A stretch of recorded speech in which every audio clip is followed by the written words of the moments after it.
নমস্কার সকলকে জানাই জন্মাষ্টমীর অগ্রিম শুভেচ্ছা ও ভালোবাসা।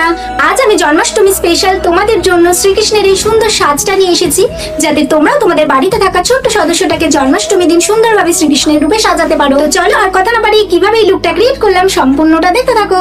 আজ প্রণাম করেই শ্রীকৃষ্ণের এই সাজটা শুরু করছি। প্রথমে এই পন্ডসের লাইট জেল ময়শ্চারাইজারটা ব্যবহার করে নিচ্ছি। যে কোনো মেকআপ করতে গেলে কিন্তু ফেসটাকে ভালোভাবে ময়শ্চারাইজ রাখতে হয়, সেই জন্য কিন্তু ময়শ্চারাইজারটা অ্যাপ্লাই করা খুবই জরুরি। এরপর ইউজ করছি ইনসাইনের ফাউন্ডেশন। আমি ফাউন্ডেশনটা ব্রাশের সাহায্যে অ্যাপ্লাই করে বিউটি ব্লেন্ডারের সাহায্যে ভালোভাবে ব্লেন্ড করে নিচ্ছি। এতে আমাদের বেসটা রেডি হয়ে গেল। এর উপরে আমরা কাজটা শুরু করব। এরপরে আমি এখানে একটা জেল লাইনার দিয়ে আমার আইব্রোগুলোকে খুব ভালো করে ফিল করে নিচ্ছি। এরপর আমি আইশ্যাডো প্যালেট থেকে ব্ল্যাক কালার শেডটাকে নিয়ে আজকের বেসটা করব। একটা ব্রাশের সাহায্যে ব্ল্যাক শ্যাডোটাকে নিয়ে ফেসের মধ্যে অ্যাপ্লাই করে নিয়েছি। ফুল ফেসেই কিন্তু আমি এরকম ভাবে ব্ল্যাক শ্যাডোটাকে অ্যাপ্লাই করে নেব, আর ফেসের সাথে সাথে কিন্তু গলাতেও আমরা অ্যাপ্লাইটা করে নেব। এরপরে আমি এখানে একটা পাউডার দিয়ে আমার মেকআপটাকে লক করে নিচ্ছি। এরপর একটা হোয়াইট শ্যাডো দিয়ে কিন্তু আমি হাইলাইটিং জোনগুলোকে হাইলাইট করে নিচ্ছি ভালোভাবে। এরপর সেম ব্ল্যাক কালার শ্যাডোটা নিয়েই আমার ফেসের কন্ট্রোরিং এর পার্টগুলোতে ভালো করে কিন্তু অ্যাপ্লাই করে নিচ্ছি। এতে কিন্তু অনেকটাই শার্প দেখাবে লুকটা।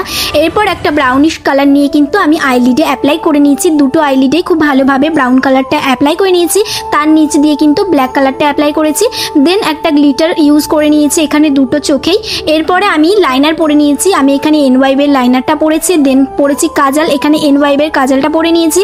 এরপরে মার্সের মাস্কারাটা অ্যাপ্লাই করে নিচ্ছি খুবই ভালোভাবে। এরপর লিপটাকে ভালো করে ড্র করে নিয়েছি আমি এখানে কাজল দিয়ে। এরপর মিডিলে রেড শেডের লিপস্টিক দিয়ে ভালো করে ফিল করে নিয়েছি। তারপর আমার ফেসের হাইলাইটিং জোনগুলো ভালোভাবে হাইলাইট করে নিয়েছি হাইলাইটার দিয়ে। এই পার্টটা একদমই স্কিপ করো না, এতে কিন্তু আমাদের মেকআপটা একদমই রিয়েলিস্টিক লাগবে। এরপরেই করে নিচ্ছি আমি এখানে তিলক, আর তিলকের পাশ দিয়ে ছোট ছোট করে ডট কলকা কিন্তু করে নিয়েছি। আর তোমরাই দেখে বলো শ্রীকৃষ্ণের এই লুকটা তোমাদের কেমন লাগলো।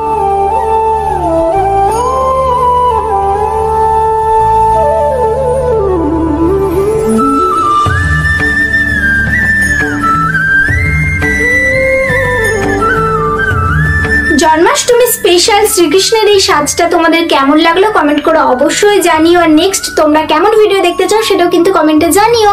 দেখা হচ্ছে পরের ভিডিওতে। আজকের মতো টাটা।